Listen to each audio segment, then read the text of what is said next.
Alhamdulillah, ini adalah lokasi KJRI New York yang ada bendera Indonesia.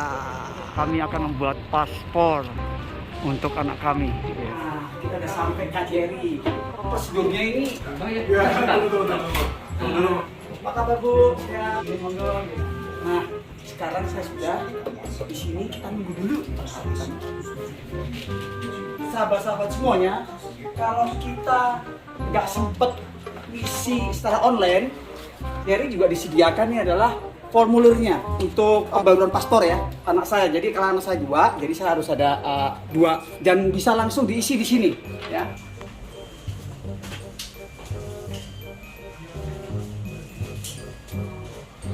Pakai surat pernyataan. Jadi setelah saya mengisi formulir dan surat pernyataan, karena suratnya kan paspor anak saya kan mau dikirim, saya sekarang nunggu panggilannya. Satu, dua, tiga. Oke, sekarang jempol kanan, jempol kiri. Oke, terima kasih. Ditunggu sebentar ya. Siap ya.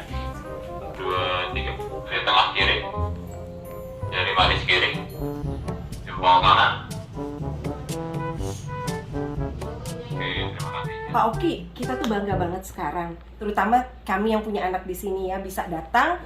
Tapi ada beberapa masalah nih Pak Oki. Saya dapat beberapa teman mengatakan, pertama, mereka mau upload paperworknya melalui app atau melalui komputer itu nggak mudah.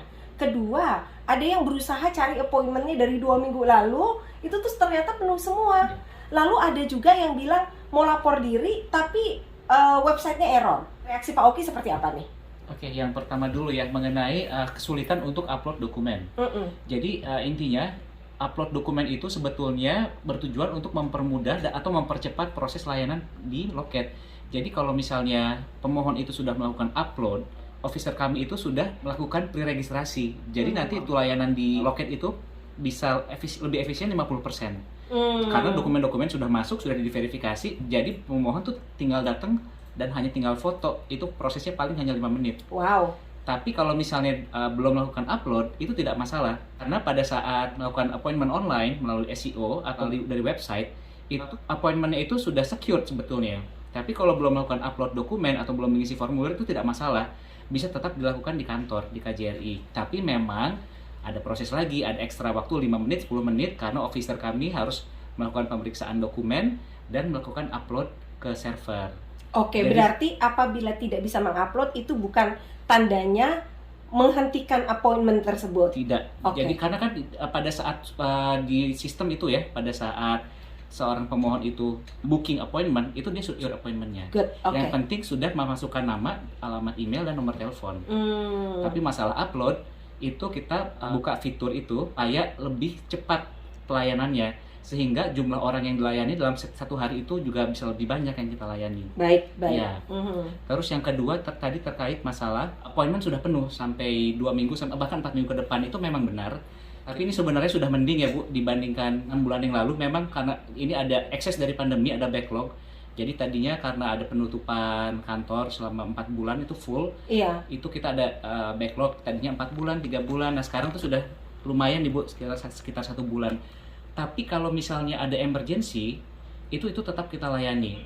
Itu kalau misalnya akan ada tuh orang-orang WNI yang misalnya dia mau traveling atau misalnya sudah tidak punya ID card, tapi ternyata appointment-nya masih 1 bulan lagi, itu tinggal telepon saja ke hotline atau email ke KJRI, intakan emergency appointment. Itu pasti pasti kami layani. Tapi harus dengan ini ya, ada alasan yang kuat, misalnya memang mau bepergian atau tidak punya ID lain.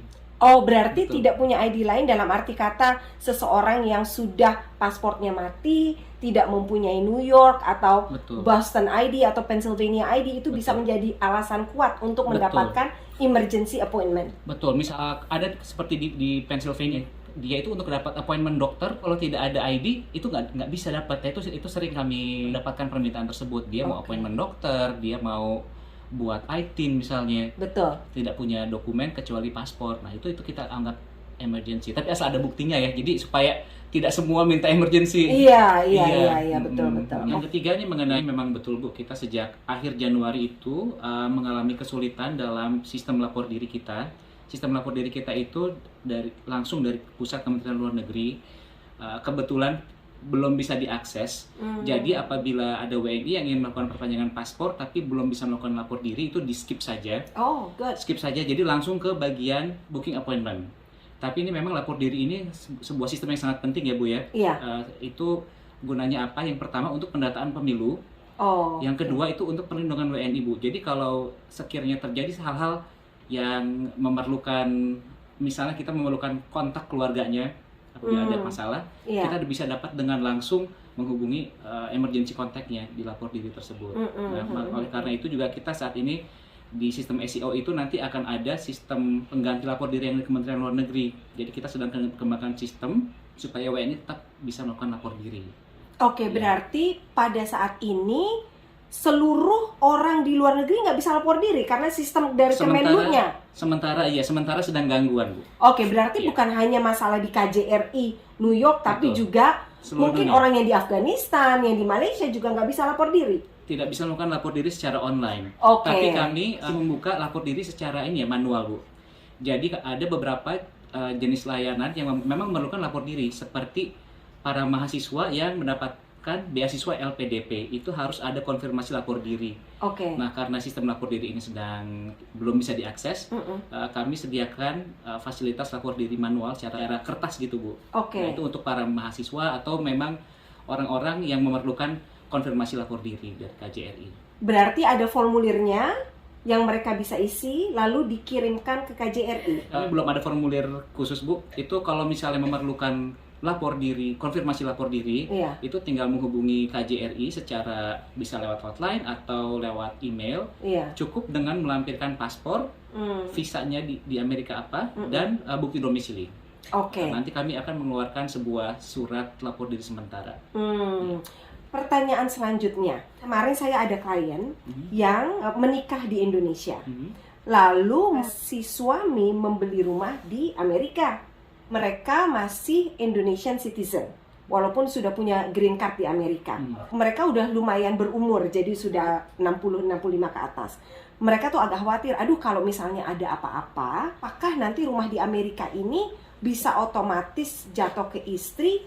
Karena pembelinya itu pada saat mereka sedang menikah, tapi mereka belum menikah di Amerika, mereka menikah di Indonesia. Apakah mereka butuh datang ke KJRI atau ke KBRI untuk memberikan lapor diri kalau saya ini udah menikah di Indonesia untuk keperluan real estate mereka di Amerika? Oke.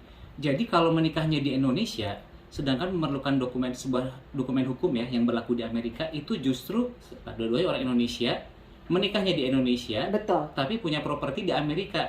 Dua-duanya langsung datang ke Amerika, beberapa tahun setelah tinggal di Amerika, beli properti. Tapi karena suami aja yang bekerja, maka namanya mortgage-nya hanya atas nama suami. Nah, kalau itu Bu, sebetulnya kalau dokumen pernikahan itu, karena pernikahannya dilakukan di Indonesia, berarti tidak usah tidak dilaporkan lagi ke KJRI. Karena yang dilaporkan ke KJRI itu adalah apabila ada orang Indonesia atau salah satunya orang Indonesia atau dua-duanya orang Indonesia menikah di luar negeri, itu baru dilaporkan ke KJRI. Pernikahannya dicatatkan. Nah, ini kalau misalnya terkait dengan pengaturan properti di Amerika, itu saya rasa itu mekanismenya lain, mungkin pakai prenup atau apa sih? Oke. Berarti saya udah tahu. Iya. Jadi kita mesti konfirmasi dengan lawyer atau real estate lawyer. Oke, good. Iya, berarti istilahnya gini Pak, yang mungkin menjadi kelanjutan pertanyaan adalah pada saat mereka pindah ke sini karena mereka dapat green card, ya kan? Mereka mungkin ada yang nanti punya bisnis atau gimana, ya kan? Mereka kepingin bisnis itu bersama karena kan pernikahan itu. Berarti tidak ada yang perlu dilaporkan ke KJRI walaupun menikah di Indonesia. Justru karena menikah di Indonesia tidak perlu dilaporkan ke KJRI, kecuali menikah di Amerika. Sama-sama orang Indonesia atau salah satunya sudah WNA, tapi salah satunya lagi masih WNI. Itu dilaporkan ke KJRI. Oke. Pernikahannya tersebut dilaporkan dan nanti ada surat nikah dalam kita di hukum Indonesia gitu. Jadi itu bukan akta nikah, tapi surat pencatatan pernikahan. itu nanti berlaku secara hukum di Indonesia surat tersebut. Itu misalnya untuk pengurusan kartu keluarga atau pengurusan hak waris. Itulah kenapa dilaporkan di KJRI. Nah, ada lagi kemarin kasus di mana orang Indonesia menikah misalnya dengan orang Honduras Iya. atau dengan orang Ekuador. Orang Indonesianya ini sendiri belum mempunyai surat apa-apa di Amerika. Orang Indonesianya, iya. Orang Honduras dan Ekuadornya ini juga tidak punya surat Iya, apa-apa. sama-sama Jadi masih pejuang. masih pejuang. Yang Ekuador dan Honduras ini cuma punya paspor Ekuador dan Iya. Honduras. Orang Indonesia ini cuma punya paspor Indonesia. Iya. Mereka menikah, Mm. ya kan? Kebetulan di kota Philadelphia itu bisa melakukan pernikahan walaupun hanya dengan menggunakan paspor. Apakah mesti dilaporkan juga? Kalau misalnya WNI tersebut merasa perlu untuk melaporkan melaporkan pernikahannya di KJRI itu ya bisa Bu. Kan siapa tahu misalnya kita nggak pernah tahu, siapa tahu suaminya itu mau dibawa ke Indonesia lalu bikin kartu keluarga, Iya. lalu nanti pada suatu saat akan ada mengenai hak waris. Iya. Di kemudian hari kan kita nggak tahu. Itu juga berhubungan dengan pengaturan hak waris ya Pak ya, kalau misalnya nanti suatu saat mereka akan di Indonesia. Iya, dan hukum waris itu salah satunya juga disebabkan oleh pernikahan. Betul. Iya. Iya. Nanti anak-anaknya itu kalau misalnya anak-anaknya itu adalah dari pernikahan yang sah, itu berarti kan berhak mendapatkan hak waris. Betul sekali. Iya. Oke. Atau misalnya ini si orang Indonesia ini mau minta visa tinggal terbatas semacam green card-nya Indonesia, kalau tidak ada akte pernikahan yang disahkan oleh KJRI itu juga nggak bisa diurus, Bu. Betul. Jadi Dan memang banyak implikasinya tuh ke depan. betul, panjang sekali ya. Dan itu pengurusannya tidak harus setelah menikah langsung diurus. Boleh misalnya 5 tahun kemudian, apa setelah mereka mempunyai Betul. anak gitu ya. Iya, banyak Bu, banyak yang 10 tahun kemudian baru mengurus juga ada. Jadi Iya. kemarin itu kami baru dapat permohonan pengurusan surat keterangan pencatatan pernikahan. Mm-mm. Menikahnya udah dari tahun 2012 kalau tidak salah. Mm-mm. Karena dia mau mengundang suaminya pulang ke Indonesia dan tinggal di sana. Jadi baru Oke, diurus, iya. oke. Baru diurus. Iya, iya. Tapi prinsipnya bisa. Iya. Tetap bisa. Pak Oki, kami mengucapkan terima kasih atas sarannya, atas jawaban pertanyaannya. Teman-teman, kalau ada pertanyaan jangan ragu, telepon, Iya. ada app-nya juga, bisa email. Teknologi tuh gampang banget sekarang ya kan. Dan KJRI terus terang luar biasa. Stafnya tuh luar biasa, stafnya ramah dan kerjanya tuh luar biasa cepat. Pak Oki, Terima kasih. matur suwun sangat ya Terima atas kasih banyak, bantuannya. Nani, atas kunjungannya. Makasih. Bye.